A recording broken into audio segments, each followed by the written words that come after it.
Welcome to week 3, a week in which we're going to cover chapter 12. Chapter 12 covers the Renaissance, and then the last half covers European colonialism, that period of time in which Europeans rediscovered or discovered the New World, South America and North America. I'm going to be talking to you for about 10 minutes or so. It'd be great if you had your textbook with you because we're going to be looking at a couple images. So I talked a little bit about the Renaissance last week. Going to talk some more about it this week. Many years ago when I was taking college Western Civ, the way that the Renaissance was kind of positioned is as this truly a rebirth. That's what Renaissance means, rebirth. Rebirth, if not even a birth of human culture. The medieval era was really seen as the Dark Ages. This period of time after antiquity in which the Christian church kind of took over the minds of Westerners, and nothing really changed for 600-700 years. If you were born in the year 600 or born in the year 1300, basically life would be about the same. So the idea is these individuals were focused on making sure that they got to heaven as opposed to pursuing progress, revolutionary change, those sorts of things. In their intervening times, historians have really kind of rethought what the Renaissance means, and they don't see it anymore as this kind of intense rupture between the medieval era and the modern era. It's more of a transitional era, and the book doesn't really actually give you a time period for the Renaissance, but the Renaissance really encompasses the last 100 years of the medieval era and the first 100 years of the modern era. So basically from 1350 to 1550. So it really is this transitional period as opposed to this kind of rupture that happens immediately. And so what that means is that historians really find precursors for many of the values and forces in the medieval era. It may be that they weren't quite as strong or as broadly distributed, which we'll talk about more, but the fact of the matter is those values, those forces exist in the medieval, but they change during the Renaissance. So a couple things changed during the Renaissance, which is the basis for kind of creating this new period that straddles the Renaissance and the modern. One is that this really is the first non-religious cultural movement in Europe. When you think about the medieval period, you think about religious forces, how religion plays really the most important role in a person's life. When we get to the Renaissance, this is really kind of the first cultural movement, which is focused on classical sources that spreads throughout Europe. That's an important thing about the Renaissance, is that this is a cultural movement that spreads throughout Europe. Certainly it starts in Italy, but it spreads northward into Germany, Scandinavia, Great Britain as well. Another kind of facet of the Renaissance is accelerated change. So there's no doubt that progress is slow.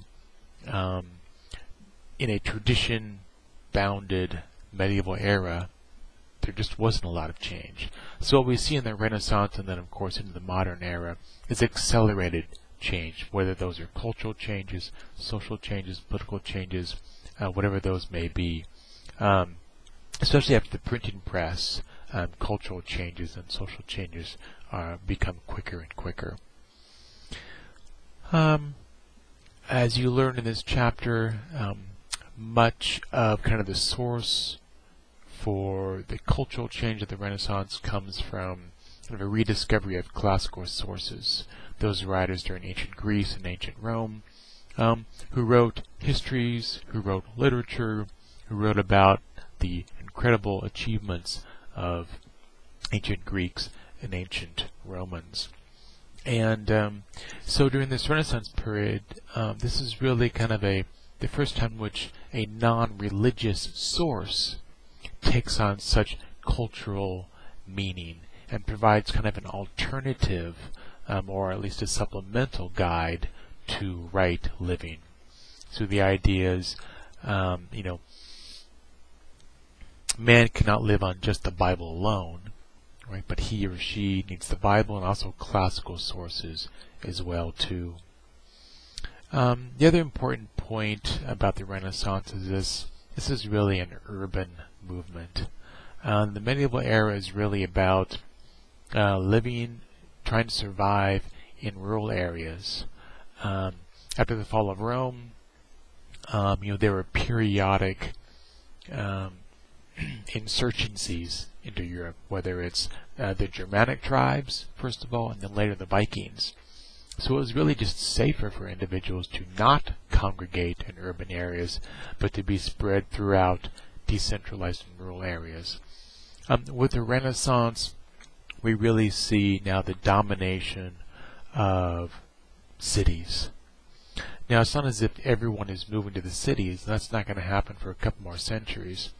But the cultural change, the cultural importance, the significant things that are going on in the West are happening in Florence, Paris, London, as opposed to the countryside.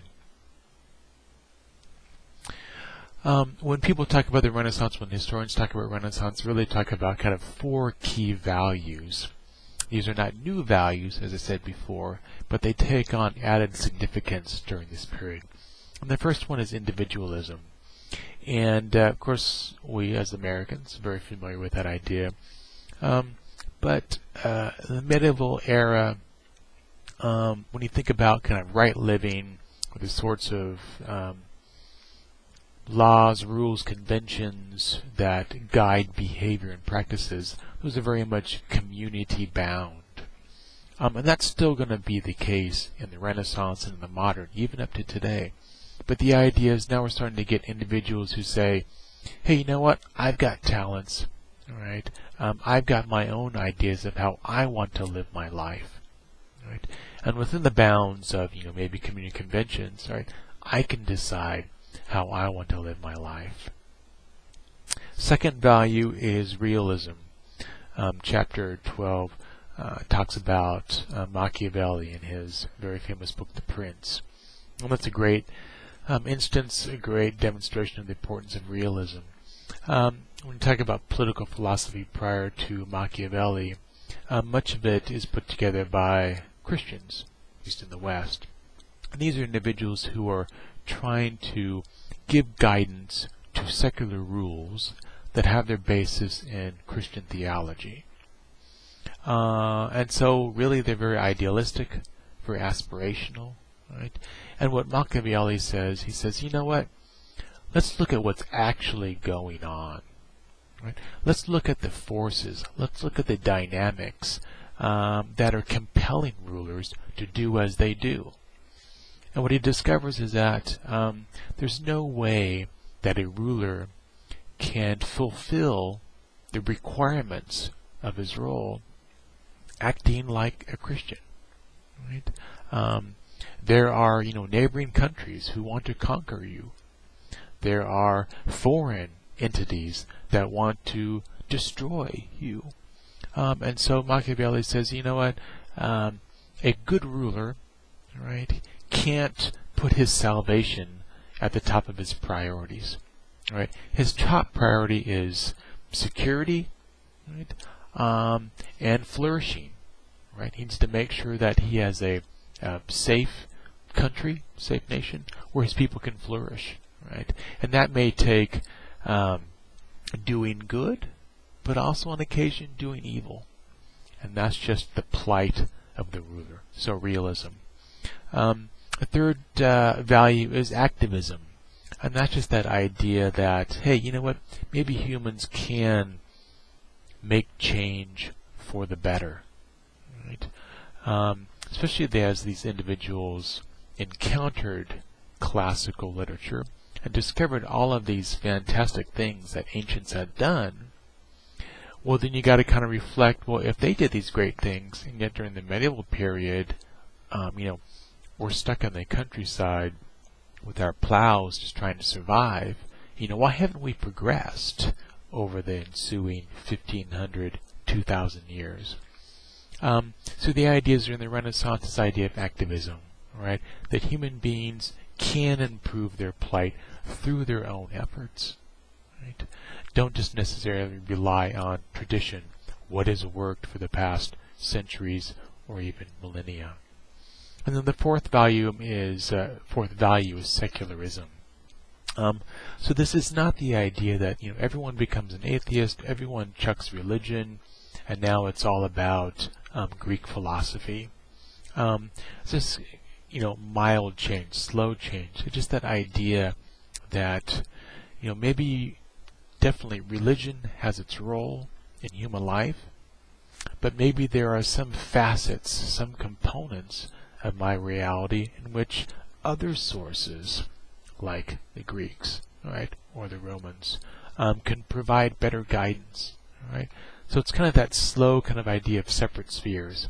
Religion has its sphere, religious guidance, theologians, they have their sphere, but secular sources, right, can provide even better guidance in some areas. So those four values: individualism, realism, activism, and secularism. You also find in this period of Renaissance this idea of humanism. I talked a little bit about this last week when I was distinguishing those two kinds of education, medieval education versus Renaissance education. And we saw that during the Renaissance there was this kind of newfound emphasis on human achievement.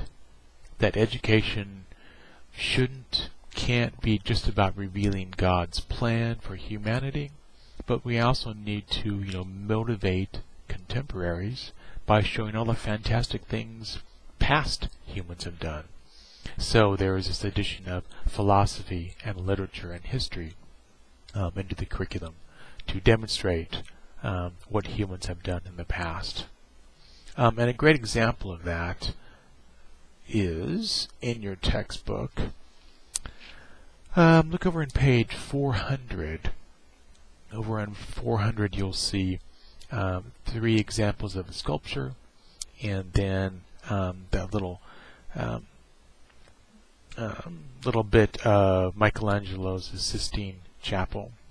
So if you look over in the 2 examples of David, so there's Donatello's David on the left, and then Michelangelo's David in the middle there. And those 2 sculptures are a great example of humanism. You've got on the right Michelangelo's David, which is really about aspirational humanism. Right? You've got this guy who's 13 feet tall. He's got the 6-pack abs, right? Very muscular, and this is the aspirational human. Right? This is an individual who has done great things, magnificent things, in that tradition of the Greeks and Romans. Right? On the other hand, you've got Donatello's David, a little bit squishy, all right, maybe a little bit effeminate, right. The cap on his head is actually a helmet. Kind of looks like a flowered bonnet or something, but actually is a helmet. But it shows maybe kind of the more realistic physique of a Renaissance male, and yet this is an individual who is standing on the head of Goliath, right? Because this individual has actually won this battle with Goliath. So humanism, that aspiration that we can do wonderful things. On the other hand, even individuals, the common individual, could do great things as well too. And then the last thing in humanism is the creation of Adam, there in page 400 as well too. What's noteworthy is, look at and that's showing God on the right, of course the bearded old dude, okay, who is passing on the spark of life to Adam on the left. But what's noteworthy is the body language you can see God all stretched out there. I mean, his whole body is pushing him to the left, trying to make this contact with Adam. Adam on the left, though, I mean, a moment before this, he was, reclining, maybe eating some grapes, right? But, God yells to him, and so Adam, almost reluctantly, right? I mean, moves to his left, stretches out his arm. It's not completely stretched out. It's kind of broken at the wrist to make contact with God, right?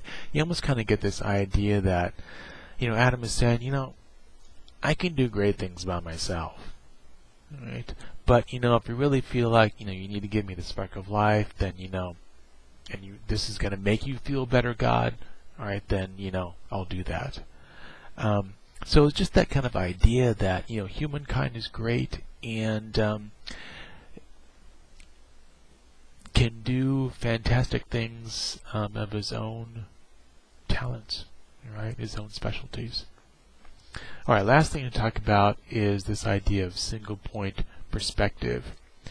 And in your book, I want you to flip over to page 323.